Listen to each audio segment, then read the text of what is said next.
Hello students, कैसे हैं आप? आई होप कि आप बहुत अच्छे होंगे। आज हम पढ़ने वाले हैं गोल्ड फॉयल एक्सपेरिमेंट, ठीक है, जिसे आप अल्फा पार्टिकल स्कैटरिंग एक्सपेरिमेंट भी कहते हैं और हिंदी में बोलते हैं इसको रदरफोर्ड के अल्फा कणों का प्रकीर्णन प्रयोग, ठीक है। अब इस एक्सपेरिमेंट को पढ़ने से पहले थोड़ा सा हम रदरफोर्ड के बारे में जान लेते हैं। अब जो ये रदरफोर्ड भाई साहब हैं, ठीक है, ये न्यूजीलैंड के एक भौतिक वैज्ञानिक हैं, ठीक है। न्यूजीलैंड के एक भौतिक वैज्ञानिक थे जिन्हें जे टॉमसन के साथ काम करने का मौका मिला। उनके ये स्टूडेंट भी थे, ठीक है। और सन 1908 में इनको मिला नोबेल पुरस्कार, ठीक है। जब सबके सब लोग रेडियो एक्टिव एलिमेंट यानी कि रेडियो एक्टिव पदार्थ की खोज कर रहे थे, जैसे प्यारे क्यूरी और मैडम क्यूरी, ठीक है, ये सबके सब एक रेडियो एलिमेंट की यानी कि रेडियो एक्टिव एलिमेंट की खोज करने में लगे हुए थे। साथ में और साइंटिस्ट भी लगे हुए थे। उस समय रदरफोर्ड अल्फा, बीटा और गामा किरणों की खोज कर रहे थे, जिनके लिए सन 1808 में रदरफोर्ड को, ठीक है, नोबेल पुरस्कार भी दिया गया। समझ में आया ना पॉइंट? तो रेडियो एक्टिविटी के लिए सन 1808 में इनको नोबेल पुरस्कार से सम्मानित किया गया। और एक खास बात और थी, परमाणु क्रमांक 104, ठीक है, यानी कि डी ब्लॉक का एलिमेंट है, फोर्थ ट्रांजिशन सीरीज में रखा गया है। 104 रदरफोर्डियम, RF रदरफोर्डियम, ठीक है, वो इनके सम्मान में उसका नाम दिया गया, ठीक है। हालांकि इन्होंने उस एलिमेंट की खोज नहीं करी, लेकिन फिर भी इनके नाम के सम्मान यानी कि इनके सम्मान में उस एलिमेंट का नाम रदरफोर्डियम रखा गया। तो इनका एक्सपेरिमेंट क्या था वो चेक कर लेते हैं हम, ठीक है। तो सबसे पहले इन्होंने एक चीज़ बनाते हैं, ये जरा ध्यान से देखना कैसा बना रहा हूँ चित्र में। चित्र थोड़ा सा टफ है, ठीक है। इस टाइप से मैंने एक चित्र बनाया है। ये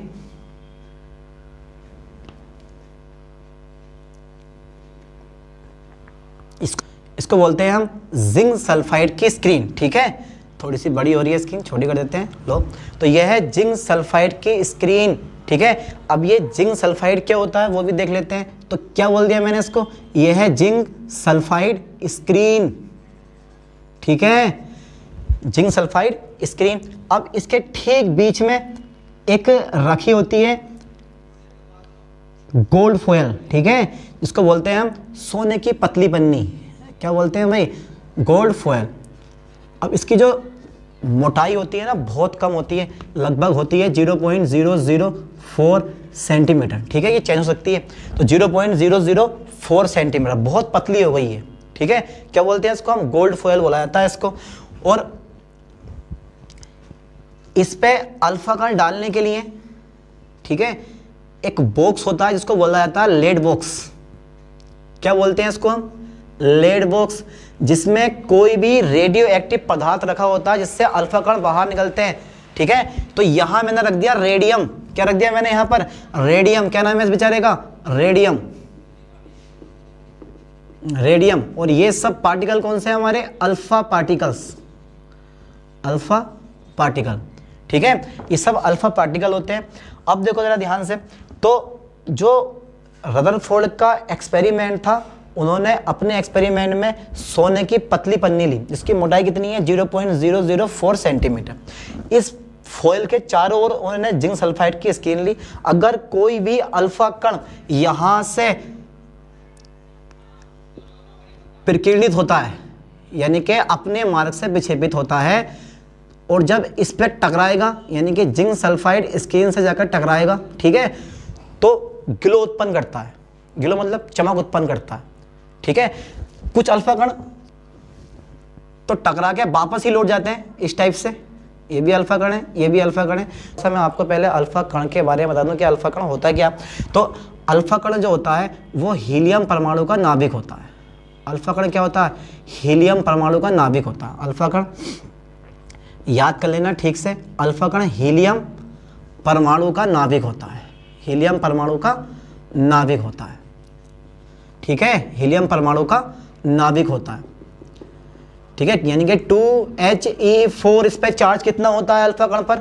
अल्फा कण पर जो चार्ज होता है वो होता है +2E। कितना चार्ज होता है? +2E, तो ठीक है। तो उस पर जो चार्ज आता है यानी कि charge of alpha particle, charge of alpha particle are equal to plus के 2E। कितना होता है? प्लस के 2E होता है। तो रदरफोर्ड ने क्या काम करा? रेडियम से निकलने वाले अल्फा कणों की बमबारी इस क्या करी, इस गोल्ड फॉयल पर करी, ठीक है। इसको बोलते हैं डिफ्लेक्टेड अल्फा पार्टिकल, ठीक है। अब जब रदरफोर्ड भाई साहब ने क्या काम करा, इस रेडियम से निकलने वाले अल्फा कणों की बमबारी सोने की पतली पन्नी पे करी, ठीक है, तो वहां से कुछ अल्फा कण जो होते हैं वो अपने मार्ग में सीधे निकल जाते हैं, ठीक है। कुछ अल्फा कण 90 डिग्री से कम कोण पर विक्षेपित होते हैं और कुछ अल्फा कण 90 डिग्री से अधिक कोण पर विक्षेपित होते हैं, जिससे इन्होंने कई निष्कर्ष निकाले, ठीक है। अब वो निष्कर्ष कौन कौन से होते हैं वो भी देख लेते हैं हम, ठीक है। तो यहां तक के लिए आप स्क्रीनशॉट, इसके बाद देखते हैं।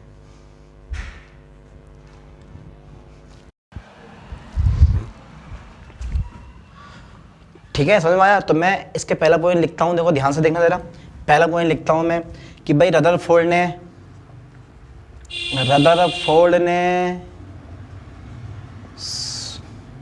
सोने की पतली पन्नी पर अल्फा कणों की बमबारी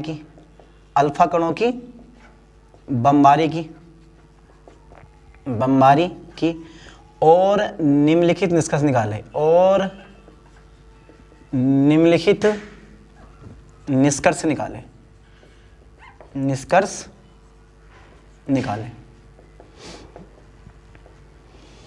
ठीक है। तो ये चित्र मैं इरेज कर देता हूं। जहां तक मेरा ख्याल है चित्र को आप समझ में आ गया होगा आप लोगों के, क्योंकि इसके बाद एक चित्र और बनेगा छोटा सा, तो वो चित्र में बना रहा हूँ, थोड़ा ध्यान देना। देखो कुछ चित्र इस टाइप से बना रहा हूँ मैं। ये मैंने एक परमाणु बनाया, ठीक है। परमाणु की संरचना गोलाकार होती है, तो मैंने क्या कर दिया, परमाणु बना दिया है, ठीक है। परमाणु के बीच में इसका मैंने एक सेंटर बनाया। अब बात यहाँ ये आती है कि अल्फा कणों की बमबारी की और निम्नलिखित निष्कर्ष निकाले। पहला निष्कर्ष उनका ये था कि परमाणु का अधिकांश भाग खोखला होता है, ठीक है। परमाणु का अधिकांश भाग खोखला होता है,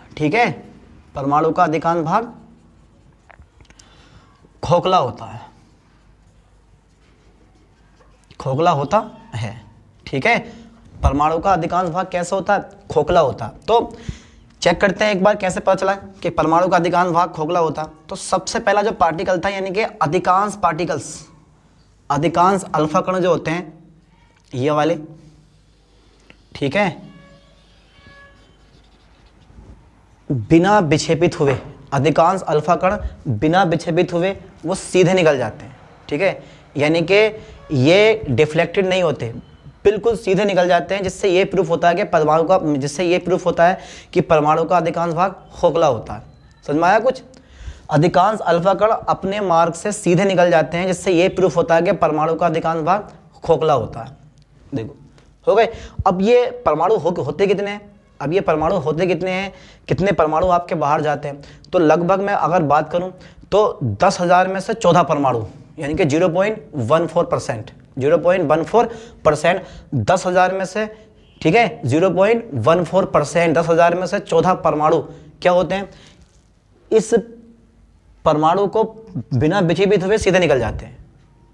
इसके बाद नेक्स्ट पॉइंट मेरे पास ये आता है, देखो मैं दे रहा हूं कि अधिकांश अल्फा कण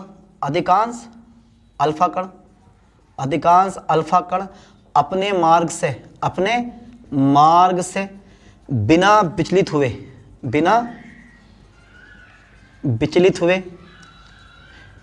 सीधे निकल जाते हैं,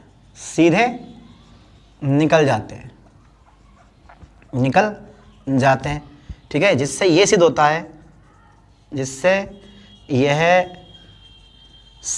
है कि परमाणु का अधिकांश भाग खोखला होता है,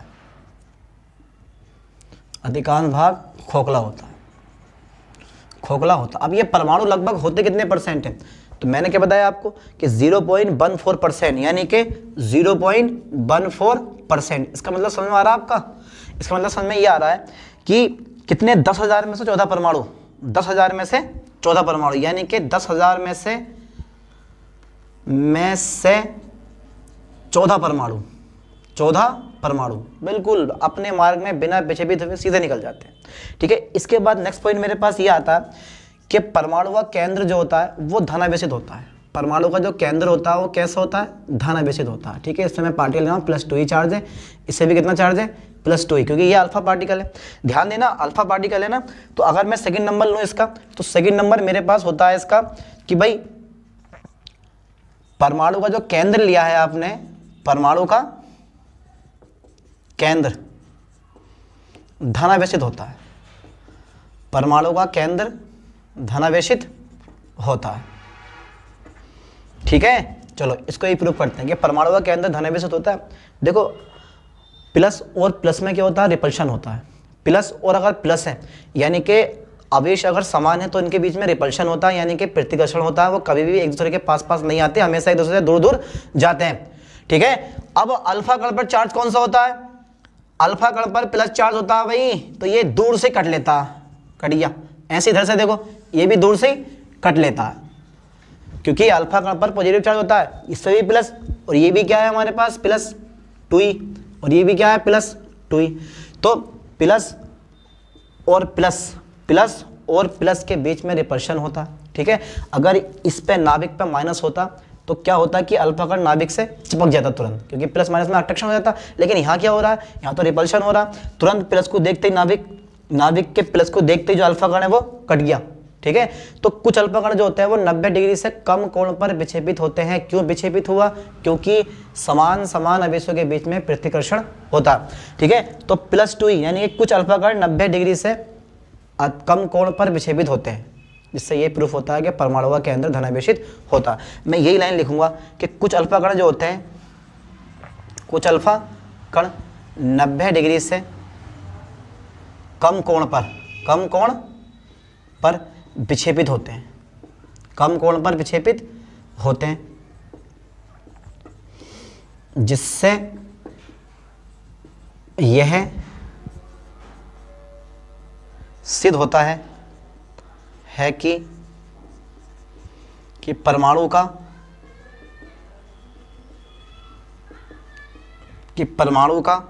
जो केंद्र है धनावेशित होता है, धनावेशित होता है। ठीक है, अल्फा कण 8000 में से एक अल्फा कण विक्षेपित होता है। यहां से ये प्रूफ होता है कि परमाणु का जो केंद्र है वो कैसा होता है, धनावेशित होता है। ठीक है, तो यहां तक कर लें आप स्क्रीनशॉट, इसके बाद में आगे देखते हैं।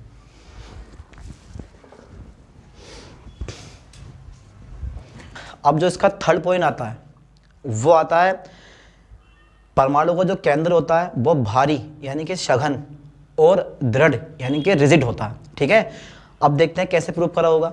तो इस पॉइंट को समझने के लिए यानी कि थर्ड ऑप्शन, थर्ड पॉइंट को समझने के लिए जो परमाणु का केंद्र होता है, परमाणु का केंद्र होता है, परमाणु का केंद्र सघन तथा दृढ़ होता है, तथा दृढ़ होता है। परमाणु का जो केंद्र होता है वो सघन तथा दृढ़ होता है। अब ये कैसे पता चला होगा, तो इसके बारे में भी चेक कर लेते हैं एक बार। तो जो ये वाला अल्फा कण है, देखो कुछ अल्फा कण जो होते हैं वो 90 डिग्री से, कितने डिग्री से, कुछ अल्फा कण 90 डिग्री से अधिक कोण पर विक्षेपित होते हैं। कुछ अल्फा कण 90 डिग्री से अधिक कोण पर विक्षेपित होते हैं, जिससे ये प्रूफ होता है कि जो परमाणु का केंद्र होता है वो दृढ़ और सघन होता है। और जो कण बिल्कुल सीधे जाते हैं नाभिक के, वो टकराकर वापस लौट आते हैं। इसका मतलब यह है कि नाभिक भारी होता है, नाभिक मजबूत और टिकाऊ है, इसको तोड़ने के लिए आपको प्रबल नाभिकीय बल लगाना पड़ता है। ठीक है, तो ये सब क्या है, आपके अल्फा पार्टिकल्स हैं। ये भी अल्फा पार्टिकल है, इस पर चार्ज होता है +2 ही, ये भी अल्फा पार्टिकल है, चार्ज होता है +2 ही। तो कुछ अल्फा कण जो होता है वो 90 डिग्री से अधिक कोण पर विक्षेपित होते हैं, जिससे ये प्रूफ होता है कि परमाणु का जो केंद्र होता है वो सघन और दृढ़ होता है। ठीक है, तो मैं यहां ले दे जाऊंगा परमाणु का केंद्र है, परमाणु का यानी कि कुछ अल्फा कण, देखो ध्यान से जरा, कुछ अल्फा कण 90 डिग्री से अधिक कोण पर विक्षेपित होते हैं, जिससे ये प्रूफ होता है, जिससे यह सिद्ध होता है कि जो परमाणु का केंद्र है, परमाणु का केंद्र है वो दृढ़ व सघन है, दृढ़ व सघन है। अब कितने अल्फा कण, ठीक है, विक्षेपित होते हैं? तो 20,000 में से, लगभग 20,000 में से एक परमाणु, कितने में से? लगभग 20,000 में से, ठीक है, 20,000 में से एक अल्फा कण जो होता है, ठीक है, वो विक्षेपित होता है। ध्यान देना इस लाइन पे, कितने में से? 20,000 में से एक अल्फा कण क्या होता है? विक्षेपित होता है। तो मेरे ख्याल से समझ में आया होगा, ठीक है। तो ये जो थे 3 पॉइंट थे हमारे, यानी कि अल्फा पार्टिकल स्कैटरिंग एक्सपेरिमेंट के 3 पॉइंट थे हमारे। पहला पॉइंट तो मैंने बता दिया कि परमाणु का अधिकांश भाग खोखला होता है। दूसरा पॉइंट हमारा ये था कि परमाणु का जो केंद्र होता है वो धनावेशित होता है। और जो तीसरा पॉइंट था वो हमारा ये था कि परमाणु का केंद्र सघन में दृढ़ होता, ठीक है। अब बात यहाँ ये आती है कि परमाणु में जो इलेक्ट्रॉन होते हैं वो कहाँ होते होंगे, ठीक है। तो इन्होंने बताया, रदरफोर्ड ये कहते हैं, जो ये हमारे रदरफोर्ड भाई साहब हैं, वो हमसे ये कहते हैं कि जो इलेक्ट्रॉन होते हैं वो हमेशा नाभिक के चारों ओर चक्कर लगाते हैं, इस टाइप से, ठीक है। इस टाइप से ये इलेक्ट्रॉन नाभिक के चारों ओर चक्कर लगाते हैं। अब ध्यान देना, यानी कि नाभिक मिल गया हमें, नाभिक मिल गया। नाभिक में क्या है? प्लस चार्ज है। प्लस किस पे होता है? प्रोटॉन पे होता है। लेकिन अभी न्यूट्रॉन का नाम नहीं आया।